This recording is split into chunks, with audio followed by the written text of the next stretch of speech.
So, welcome everybody to the Lean Management System session. We're pleased that you're able to join us today. My name is Dave Brunt. I run the day-to-day activities at the Lean Enterprise Academy, and I'm joined by Peter Watkins, who's a senior Lean coach at LEA. And Peter's going to help me to answer any questions that you've got. So please ask away in the chat. Okay, so for those that don't know, Dan Jones founded the Lean Enterprise Academy in 2002 as a not-for-profit organisation. We're also a founding member of the Lean Global Network that have obviously organised the Lean Global Connection. Our purpose is to help people become self-reliant on their Lean journey. And we've got products and services that we offer to customers based around three key value streams: learn, teach and coach, and share. And at the intersection of those processes is our learning platform. It's called Lean Learning Platform, where we publish learning processes and materials required to learn about and implement Lean.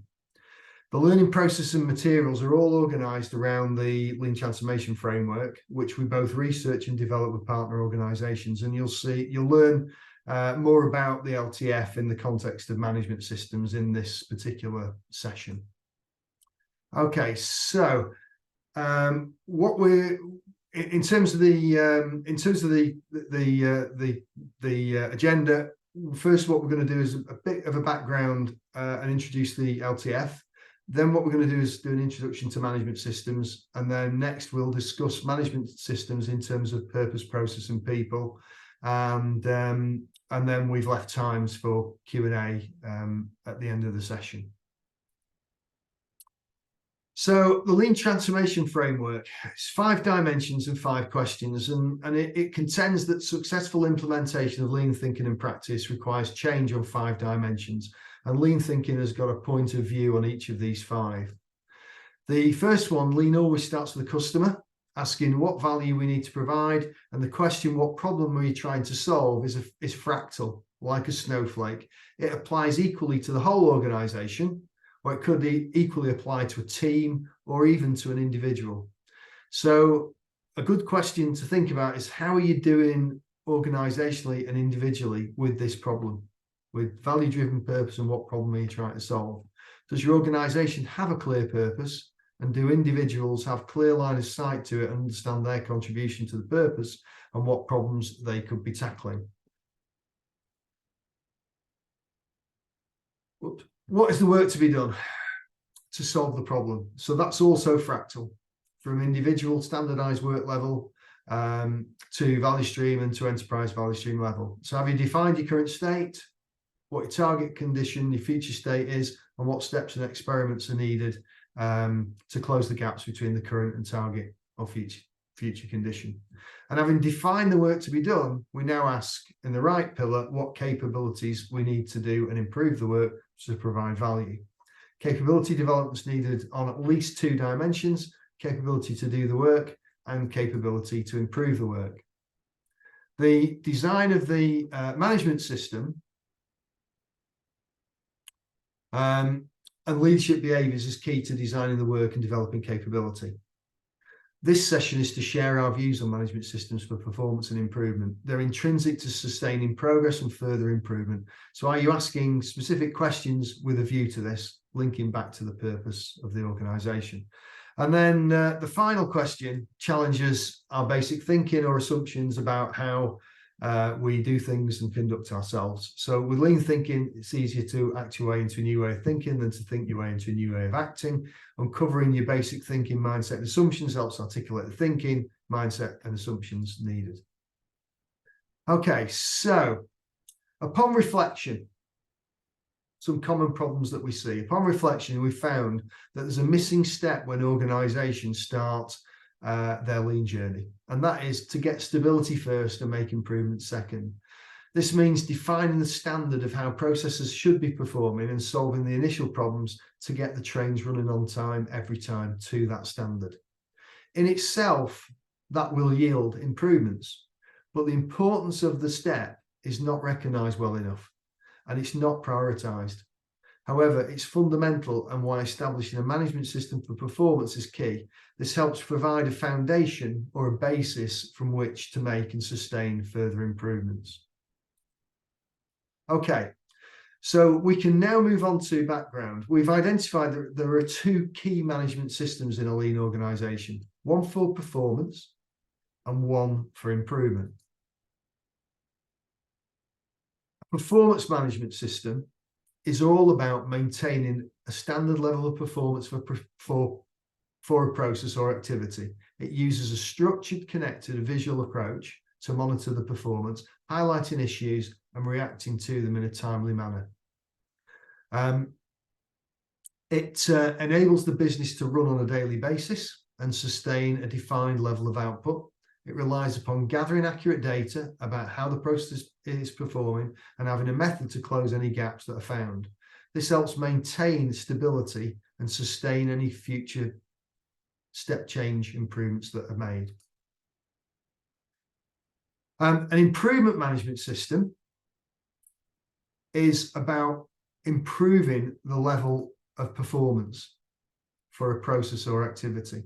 And these are methods that enable the organization to make step changes in performance to improve its competitiveness over the medium and longer term. The activities are prioritized to align with the vision and goals of the business and focus on raising current performance levels through specific projects. It relies on thorough problem solving to identify these projects and action planning to make improvements happen. As you can see from the graphic, having just a performance management system leads to quite slow, steady improvement over time. That's the blue line. Making improvements without a performance management system will result in unsustainable improvements, a bit like a sawtooth. That's the green line. Continuous improvement is the result of combining good performance and improvement management systems. It's only when the two are combined that you get continuous improvement, supported by relentless application of the PDCA cycle. Having one without the other will lead to very slow or erratic improvement results. However, the discrete systems and need separate routines to manage them effectively. Performance management is about stabilization. Stability starts by defining a standard and managing to it. Are we winning or losing on an hourly, daily, weekly, monthly basis as appropriate to your situation? Of course, some days will be better than others, but the point is that we can see and understand where we are and we can react to get back in control. Having achieved a level of stabilization, this then provides a foundation from which to make sustainable improvements. To summarize, this table tries to show the difference between the two types of management system. Performance deals with existing systems or processes using the resources already available. It relies on steady, regular problem solving at a tactical level to maintain processes in the short term. Improvement will often mean doing something different and making a step change. Clearly, there are more strategic, medium to longer term activities, sometimes needing the support of cross-functional teams to help make that change. And we like this this picture really. If we try to visualize these concepts in one picture, it might look something like this. The road represents your continuous improvement journey, plan or path from where you are today to where you want to get to in the future. The road signs indicate how much progress you intend to make each year on that journey. As you can see, there are some rocks or obstacles on the road, and let's think of those as problems. The smaller ones are those which crop up more frequently and are to be handled by your performance management system to keep you on track. The larger ones are the more difficult problems to be handled by your improvement management system in the form of improvement projects. The ones off the road are those which have been decided as not the priority issues facing you at this point in time. That's often really the most difficult decision to make. What are you not going to do? This visual is by no means perfect, but hopefully gets some way to try and explain the background and significance of the two types of management system.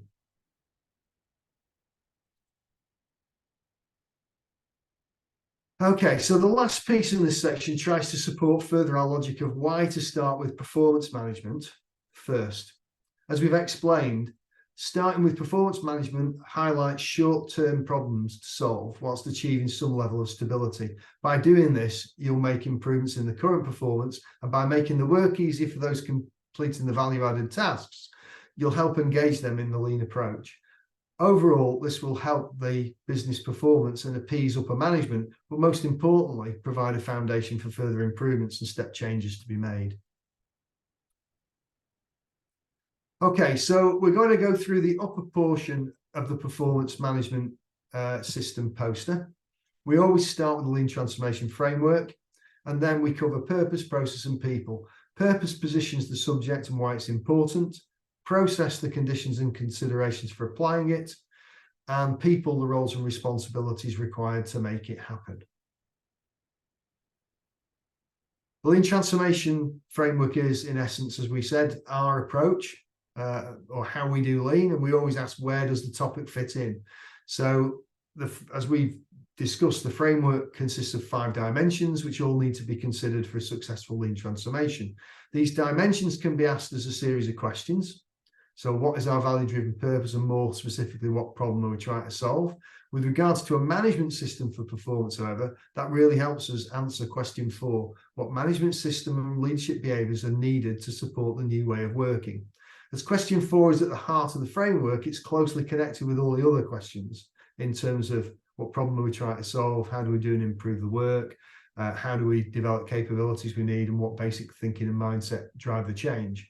A full explanation and narrated video by John Shook of the framework can be found on our website, and you can also take a look at our YouTube channel, where at our summit last year, John gave quite a detailed explanation of the thinking behind the LTF.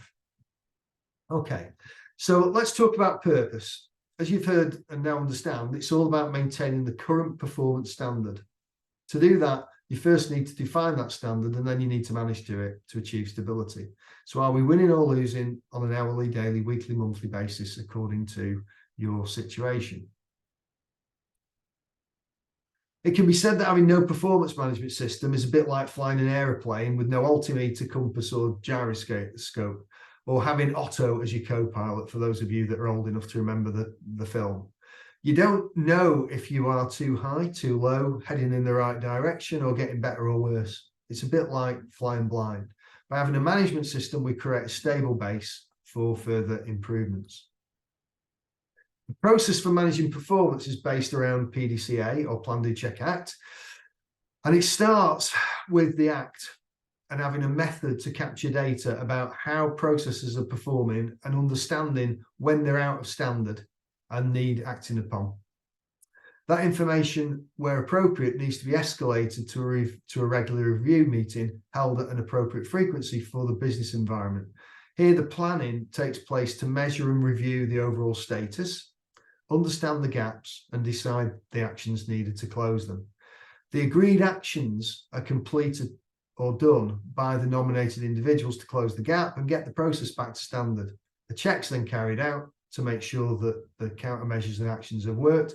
And the final point is to reflect and ask ourselves, what did we learn to close the PDCA loop? The PDCA for managing performance needs to be considered at all levels of flow, from how individuals' performance is captured and reviewed, which then contributes to the work cell or area performance, and so on and so forth. All activities at different levels are connected, like links in a chain. To ensure the chain works, we must have a system that's able to find the broken links and fix them first. The minimum requirement for performance management can be broken down into 5 key elements. And these 5 key elements, I think, are really one of the nubs of this. It's a key takeaway, really. Firstly, you must ensure that we have a defined organisation structure with clear roles and responsibilities and the required skills to do those roles confirmed.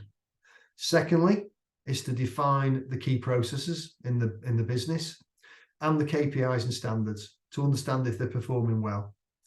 Thirdly, is to think about visualization and to determine quickly if we're winning or losing. We have a rule of thumb called 10-10, 10 feet, 10 seconds. Good visualization tells you if you're in a good or a bad condition. And then the next element is to have robust problem and action management system to close the gaps found. And finally, management routines to ensure that the system is working at every level. Moving on to people, we'd like to introduce the concept of turning the triangle. This is Pete Watkins's baby. And start by looking at traditional organisation structures. These typically start at the top with a support structure built underneath to create hierarchy in the form of a conventional triangle. Processes are designed and laid out with a view to serving the customer, and results are reported up the levels of management. Typically, at some point when the results aren't good enough, decisions are taken and actions required to improve them. And often leaders step down a level to solve the issues quickly by themselves. But as more problems build up, this leads to firefighting. Team members become disengaged as they're not involved in solving their problems, and often they find the same issues repeating themselves, and so the cycle continues. In all of this, no one's really taking care of the customer, and really it's mostly about results-focused management. In a lean organization, we want to turn the triangle around and look at it from the other way about. We want to start with the processes and design them to ensure that they serve the customer as the customer is king. The organization's role, therefore, is to maintain the process results to achieve this. From a performance point of view, each process and level understands if they're winning or losing, as the KPIs and visuals have been defined. No doubt there will be problems, but they will be quickly identified at each level. In performance management, everyone's role is to tackle those problems, and if they can't, they need to escalate for support using the management system. The leader's role is to support the members by going to the actual workplace at the level at which the problem occurred and helping others to fix the process problems together. This is why we call it turning the triangle, the process and process-focused leadership. Okay. In this type of organization, the leader's role is to develop people. So give a man a fish and you feed him for a day, teach him how to fish and you feed him for a lifetime. The leaders need to be the teachers and coaches of others developing problem-solving capabilities and help create a foundation for further improvement. The method to do this is through what we call management routines. In North America, it seems that leader standard work is the term, and we found that leaders don't really like the idea of standardized work, but they don't mind the idea of a management routine.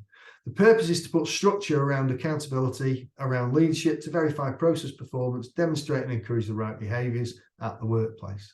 Doing this provides triggers for them to teach, coach, recognise and feedback to team members. And this should happen at all levels of the organisation. So the lower portion of the teach poster goes into detail of the 5 minimum requirements. You know, these 5 minimum requirements in here that we already have discussed, enabling you to learn by doing, understanding each area and requirement, determining your gaps to close, and designing your own lean management system for your situation.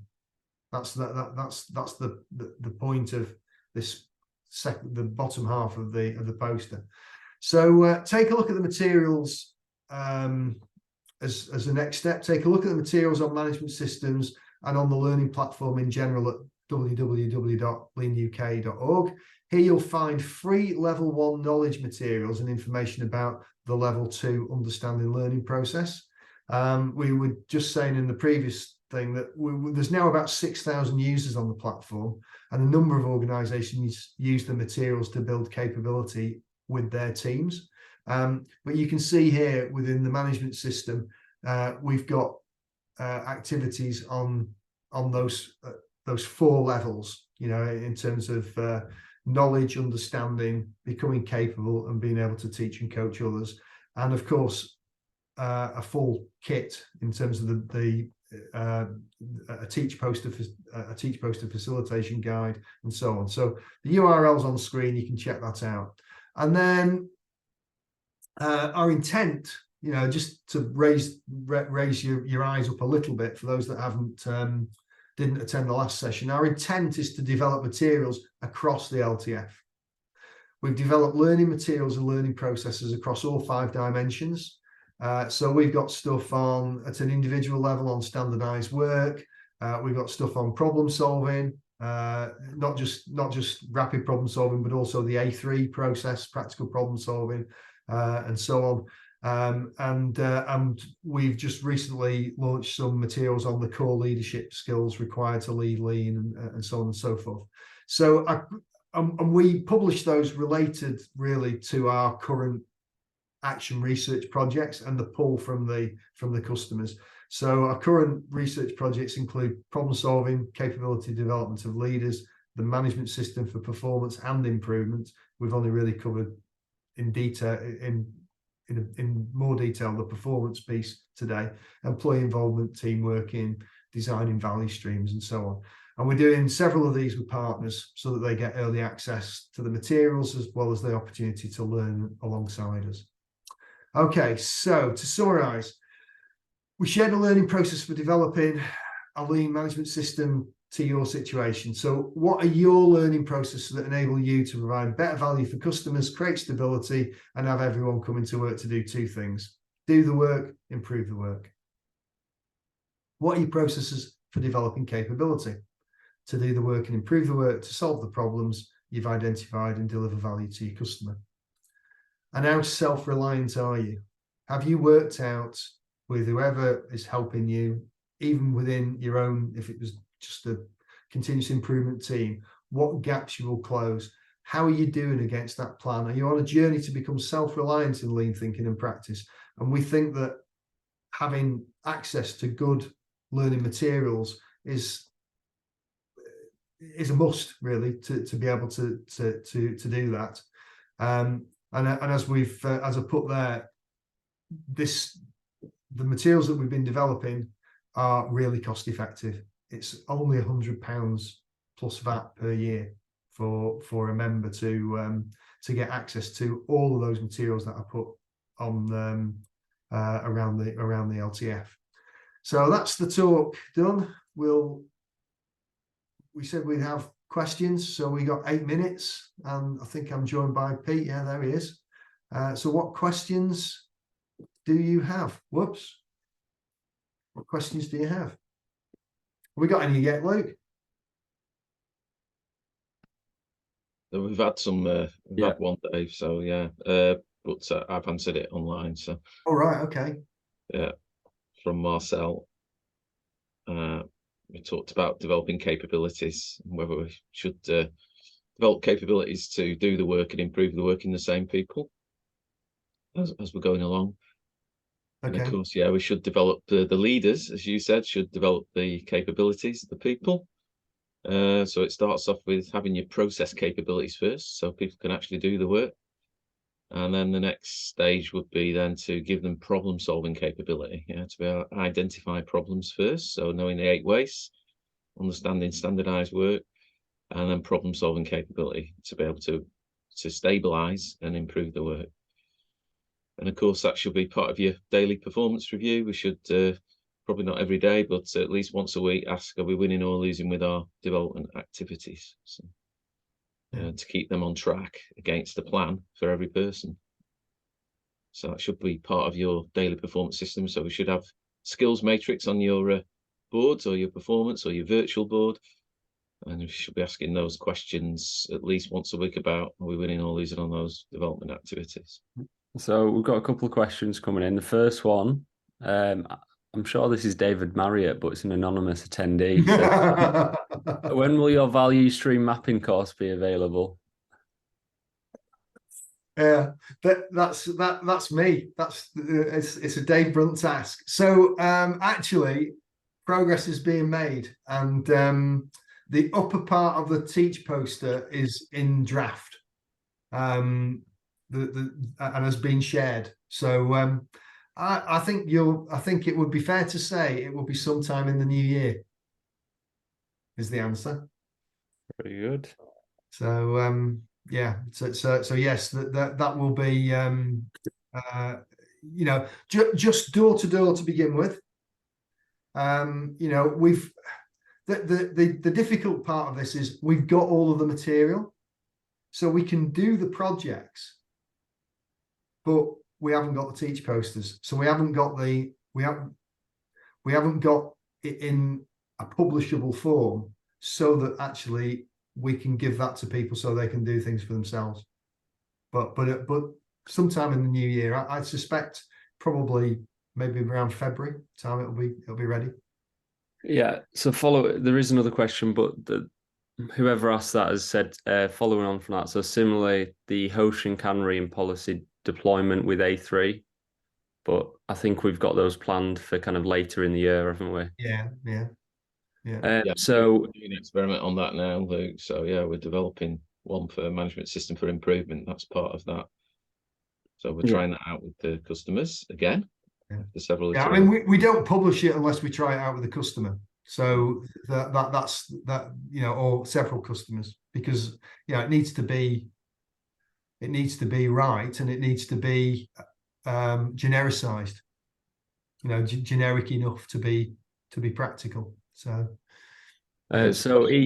capability building top down. Ian, yeah, go on. Yeah, so there's capability building. Where do you start on that? Because especially in large organizations. So we go back to the LTF. We don't recommend you roll out lean training to everybody as such. Maybe some basic LTF training for people, but it starts off with what's the problems you're trying to solve. So we try to do capability development once people have defined the problems they need to solve. So that could be a process at a lower level. It could be at a higher level. Once we've got that narrowed down, then we'd zoom into that particular area or process, and we'd involve the leaders then to educate them to do with their people in that particular process or area. So that could be higher up in the organization, or it could be right down at the working level. Yeah. So depending on the problem to solve is depending on where we would start the capability development. What we're trying not to do is roll out programs to everybody, because we know that doesn't work. So it's best to build your lean approach around the problems that you've got, define them well first, and then get the leaders to develop the people to become capable to improve those processes that you've selected. Okay, thank you. So next question from David. So the Scaled Agile framework uses a similar poster style. Is asked, is this deliberate? And a second question, how do you respond to the challenges that it makes lean look too complicated, in the same way that the framework, the Scaled Agile framework, is sometimes perceived? I don't know anything about Agile, other than I read the manifesto and thought it was a rip-off of Lean. So I don't really read much about it. I've got to be honest. I know the chief executive of the Lean Enterprise Academy shouldn't say that. I don't have time. But I know that, I know enough about it. I didn't realize that they did that, had posters. The posters were part of some experiments that we did to basically see what was the most effective way we could get leaders teaching people. And what we found was that they didn't like PowerPoint. We didn't like PowerPoint. The problem with PowerPoint is it's a bit like the manual, and it gets stuck on the shelf after. And the visual nature of the poster lent itself to to being effective, not just during the training, but also for people to refer back to. So it's not just the poster, is it, Dave? If you want to say about the presentation guide, that's just as important. Yeah. So obviously the job instruction style participation guide, which is important steps, key points, and reasons why, actually is giving people a framework. And what the leaders can then do is they can put their own flavor around that when they teach. They can use their own examples. They can situationalize it for themselves. Your second bit, the complicated nature of it. I think if you see a poster out of context on PowerPoint, on a webinar, of course, that's the initial reaction. Of course it will be. But but actually, when you teach live, what you're actually doing is you're using it as a crutch and as an aid memoir for the teacher to get the important steps, key points, and reasons why across. And because it's visual, what it does is in the brain somehow, it means that people make better connections, because on the PowerPoint, you only see what's on the PowerPoint at the time. Whereas when you're teaching, you're able to go and look in different places. So yeah, I accept the criticism. I think that the criticism is a common criticism, but actually, when it's used, that criticism is usually just goes away because it's not for that. It's for the leader to actually be able to teach effectively, and for the leader to be able to teach effectively, you need to boil things down into manageable pieces, really. And once you've used the poster once, most leaders really love it. Yeah, and they can put it up in the workplace. They can refer back to it, and keep people engaged. So yeah. Okay, so we've got one more question from Gintaras. From your experience, what is the biggest opportunity in improvement management system? Do you want us to answer that now? Yeah. Depends on the situation. From my point, I think the starting point in step one for our because talking about improvement management now is understanding what the problems you're going to work on. The biggest thing I see is in companies is we have some nice strategy. We don't really make that into clear goals and objectives, and we don't deconstruct those goals and objectives down to a working level, a process level, which makes it tangible for people, and you can give them a goal then. So it's the job of management to do that. That's in our step one of our improvement management systems, to deconstruct those lofty goals and targets down to the right areas to the correct level, so people can work on them and have a challenge in their workplace. That's one of the biggest gaps to see, because if you don't get that right, then nobody's got a starting point. We're not clear about what we need to improve. Yeah. Okay, and then Ian's asked, expanding lean beyond the four walls. I presume you're referring, Ian, to the value stream mapping stuff, and then saying extended value stream mapping, will that be covered? Our intention is to do two sets of material, one for the door-to-door, and then a second one for the extended, because there are some different things to think about at the extended level. We've got all the material to do that, and we do probably one project a year now with you doing that type of stuff, but we haven't managed yet to compile it into a poster. So we haven't got any projects for 2024 in the supply chain area, because we finished one a couple of months ago. So if you've got one, you could get early access to the EVSM material if that's what you're interested in. So, but that will probably be later in the year, sort of like August, September. It's the one after the door-to-door that we're going to do, or that I'm going to do. Okay. Yeah, so I think that's all the questions answered. So thank you to everyone who's attended the session. If you've got any questions or queries, feel free to contact us on our website or contact us on our email, info@leanuk.org. Thank you very much. Thanks for joining us. Thank you both. Yes. Thanks a lot. Bye. Thank you. Bye.